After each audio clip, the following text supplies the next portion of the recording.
सावन सोमवार व्रत कथा। हर हर महादेव, हर हर महादेव।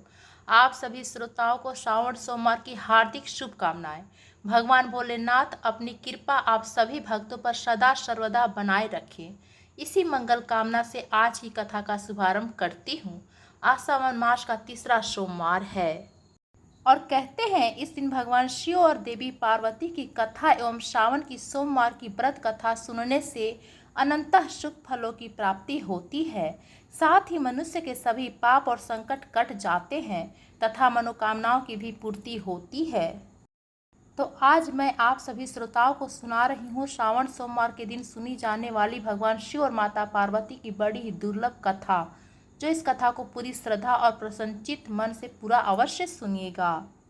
आधी अधूरी कथा को सुनने से पूर्ण फल प्राप्त नहीं होता, तो एक बार प्रेम से बोलिए हर हर महादेव।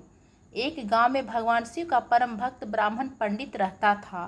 पंडित जी जब तक रोज सुबह ब्रह्म मुहूर्त में उठकर नित्य कर्मों से निवृत्त होने के पश्चात भगवान शंकर का पूजन नहीं कर लेते थे, तब तक उन्हें चैन नहीं पड़ता था। जो कुछ भी दान दक्षिणा में आ जाता उसी से पंडित जी अपना गुजारा करते थे और दयालु इतने थे कि जब भी कोई ज़रूरतमंद मिल जाता तो अपनी क्षमता के अनुसार उसकी सेवा जरूर करते थे। इस कारण शिव जी के परम भक्त ब्राह्मण देवता गरीबों का जीवन व्यतीत कर रहे थे। पंडित जी की इस दानी प्रवृत्ति से उनकी पत्नी उनसे चिढ़ती तो थी, किंतु उनकी भक्ति परायणता को देख उनसे अत्यधिक प्रेम करती थी, इसलिए वह कभी भी उनका अपमान नहीं करती थी। साथ ही अपनी जरूरत का धन वह पास पड़ोस में मजदूरी करके जुटा लेती थी। एक समय ऐसा आया जब मंदिर में दान दक्षिणा कम आने लगी, जिससे पंडित को आर्थिक तंगी का सामना करना पड़ा।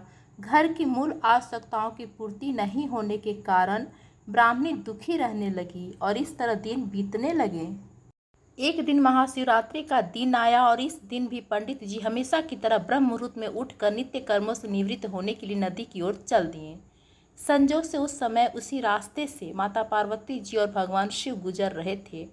अचानक से माता पार्वती जी की नज़र उस ब्राह्मण पर पड़ी। आज पंडित जी महाशिवरात्रि को लेकर इतने उत्साहित नहीं थे जितने कि अक्सर हुआ करते थे। माता पार्वती जी को बात समझते देर नहीं लगी और उन्होंने भगवान शिव जी से कहा, भगवान, यह ब्राह्मण देवता प्रतिदिन आपकी उपासना करते हैं, फिर भी आपको उनकी चिंता नहीं है। पार्वती जी की बात सुनकर भगवान शिव जी बोले, देवी, अपने भक्तों की चिंता मैं नहीं करूँगा तो कौन करेगा। भगवान शिव की ऐसी बात सुनकर माता पार्वती बोली, हे देव, अगर ऐसा है तो आपने अब तक इसकी सहायता क्यों नहीं की। तब भगवान शिव बोले, देवी, आप निश्चिंत रहिए, अब तक उसने जितने बेलपत्र शिवलिंग पर चढ़ाए हैं वही बेलपत्र आज रात्रि में उसे धनपति बना देंगे।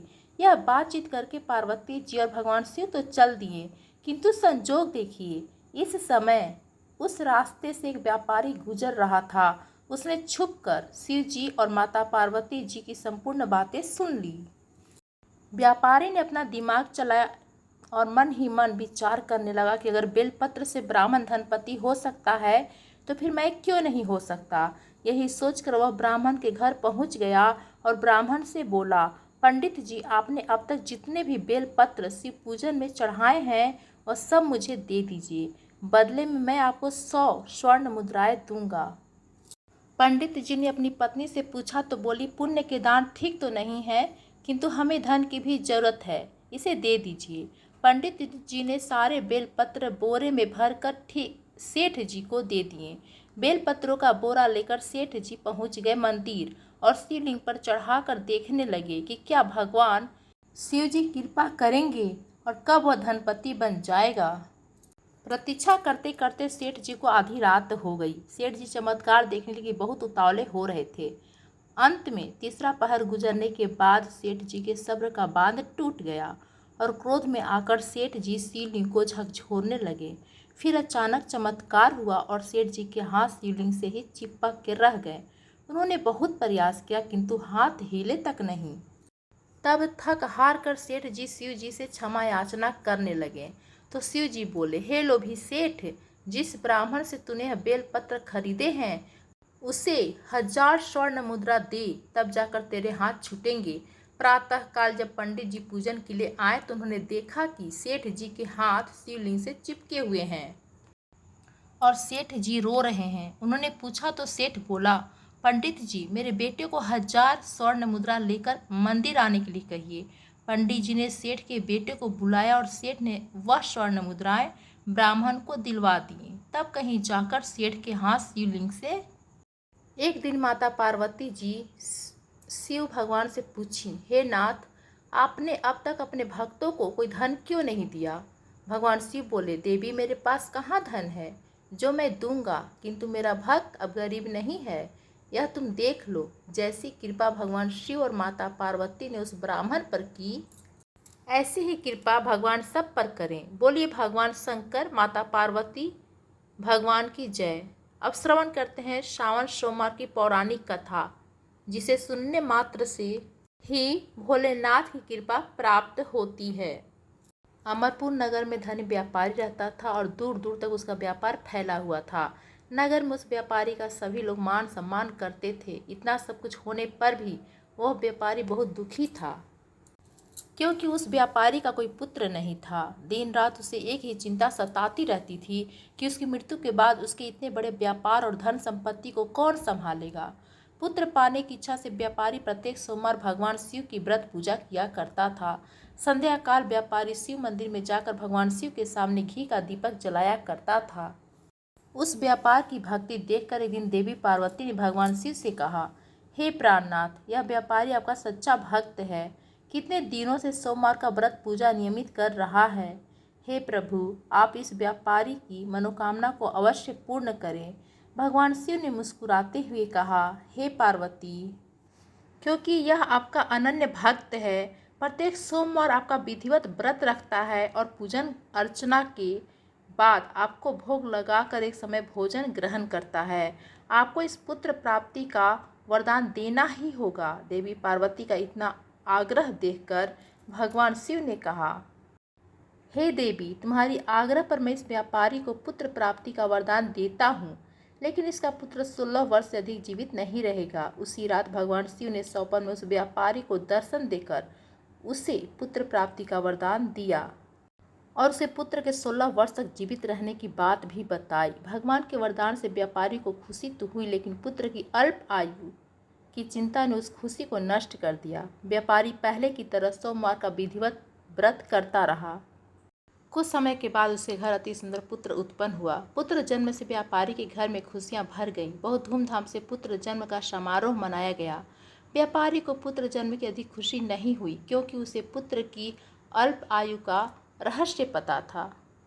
उस व्यापारी के अलावा यह रहस्य घर में किसी को मालूम नहीं था। विद्वान ब्राह्मणों ने उस पुत्र का नाम अमर रखा। जब अमर 12 वर्ष का हुआ तो शिक्षा प्राप्ति के लिए उसे वाराणसी भेजने का निश्चय हुआ। व्यापारी ने अमर के मामा दीपचंद को बुलाया और कहा कि अमर को शिक्षा प्राप्त करने के लिए वाराणसी छोड़ आओ।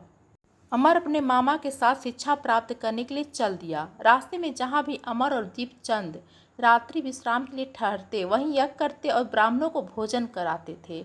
लंबी यात्रा के बाद अमर और दीपचंद एक नगर में पहुँचे।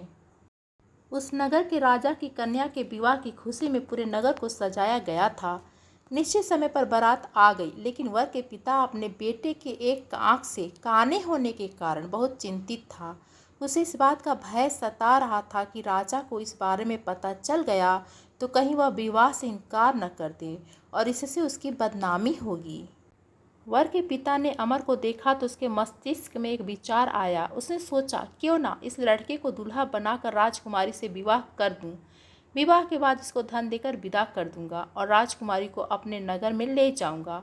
वर के पिता ने इसी संबंध में अमर और दीपचंद से बात की। दीपचंद ने धन मिलने की लालच में वर के पिता की बात स्वीकार कर ली। अमर को दूल्हे के वस्त्र पहनाकर राजकुमारी चंद्रिका से विवाह कर दिया गया। राजा ने बहुत सा धन देकर राजकुमारी को विदा किया। अमर जब लौट रहा था तो सच नहीं छुपा सका और उसने राजकुमारी की ओढ़नी पर लिख दिया कि राजकुमारी चंद्रिका, तुम्हारा विवाह तो मेरे साथ हुआ था, लेकिन मैं तो वाराणसी में शिक्षा प्राप्त करने जा रहा हूँ। अब तुम्हें जो नवयुवक की पत्नी बनना पड़ेगा वह एक आंख से काना है। जब राजकुमारी ने अपनी ओढ़नी पर लिखा हुआ देखा और उसे पढ़ा तो उसने कान्हा लड़के के साथ जाने से इनकार कर दिया।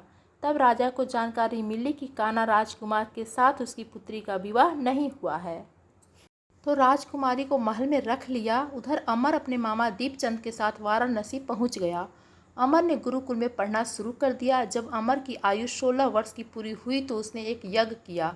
यज्ञ की समाप्ति पर ब्राह्मणों को भोजन कराया और खूब अन्न वस्त्र दान किया। रात को अमर अपने शयन कक्ष में सो गया। शिव जी के वरदान के अनुसार शयन अवस्था में ही अमर के प्राण पखेरु उड़ गए। सूर्योदय पर मामा अमर को मृत देखकर रोने पीटने लगा। आसपास के लोग भी एकत्र होकर दुख प्रकट करने लगे।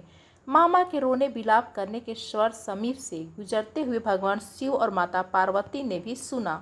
पार्वती जी ने भगवान से कहा, हे प्राणनाथ, मुझे इसके रोने के स्वर सहन नहीं हो रहे। आप इस व्यक्ति के कष्ट अवश्य दूर करें। भगवान शिव ने पार्वती जी के साथ अदृश्य रूप में समीप जाकर अमर को देखा तो पार्वती जी से बोले, हे देवी, यह तो इस व्यापारी का पुत्र है जिसे मैं 16 वर्ष की आयु का वरदान दिया था। इसकी आयु तो पूरी हो गई। माता पार्वती ने फिर भगवान शिव से निवेदन किया, हे प्राणनाथ, आप इस लड़के को जीवित करें, नहीं तो इसके माता पिता पुत्र की मृत्यु के कारण रो रो कर अपने प्राणों का त्याग कर देंगे। इस लड़के का पिता तो आपका परम भक्त है, वर्षों से सोमवार का व्रत करते हुए आपको भोग लगा रहा है। देवी पार्वती के आग्रह करने पर भगवान शिव ने उस लड़के को जीवित होने का वरदान दिया। भगवान शिव के आशीर्वाद से कुछ समय में वह जीवित होकर उठ बैठा। शिक्षा समाप्त करके अमर अपने मामा के साथ अपने नगर की ओर चल दिया। दोनों चलते उस नगर में पहुंचे जहां अमर का विवाह हुआ था। उस नगर में भी अमर ने यज्ञ का आयोजन किया। समीप से गुजरते हुए नगर के राजा ने यज्ञ का आयोजन देखा तो राजा ने अमर को तुरंत ही पहचान लिया। यज्ञ समाप्त होने पर राजा अमर और उसके मामा को महल में ले गया और कुछ दिन उन्हें महलों में रखकर बहुत सा धन और वस्त्र देकर राजकुमारी के साथ विदा किया। रास्ते में सुरक्षा के लिए राजा ने बहुत से सैनिकों को भी साथ भेजा। दीपचंद नगर में पहुंचते ही एक दूत को घर भेजकर अपने आगमन की सूचना भेजी। अपने बेटे अमर के जीवित वापस लौटने की सूचना से व्यापारी बहुत प्रसन्न हुआ। व्यापारी ने अपनी पत्नी के साथ अपने को एक कमरे में बंद कर रखा था। भूखे प्यासे रहकर व्यापारी और उसकी पत्नी बेटे की प्रतीक्षा कर रहे थे। उन्होंने प्रतिज्ञा कर रखी थी कि यदि उन्हें उनके बेटे की मृत्यु का समाचार मिला तो दोनों अपने प्राण त्याग देंगे। व्यापारी अपनी पत्नी और मित्रों के साथ नगर के द्वार पर पहुंचा। अपने बेटे के विवाह का समाचार सुनकर और पुत्र वधू राजकुमारी चंद्रिका को देखकर उसकी खुशी का ठिकाना ना रहा। उसी रात भगवान शिव ने व्यापारी के स्वप्न में आकर कहा, मैं तेरे सोमवार के व्रत करने और व्रत कथा सुनने से प्रसन्न होकर तेरे पुत्र की लंबी आयु प्रदान की है। भगवान शिव की बातें सुनकर व्यापारी स्वप्न में ही बहुत प्रसन्न हुआ। सोमवार व्रत करने से व्यापारी के घर में खुशियाँ लौट आई। शास्त्रों में लिखा है कि जो स्त्री पुरुष सोमवार का विधिवत व्रत करते और व्रत कथा सुनते हैं उनकी सभी इच्छाएं पूरी होती हैं। एक बार प्रेम से बोलिए, हर हर महादेव, जय माता पार्वती। दोस्तों, आपको यह कथा कैसी लगी? यदि पसंद आई हो तो हमारे चैनल को like, comment, share and subscribe जरूर करें। धन्यवाद फ्रेंड्स।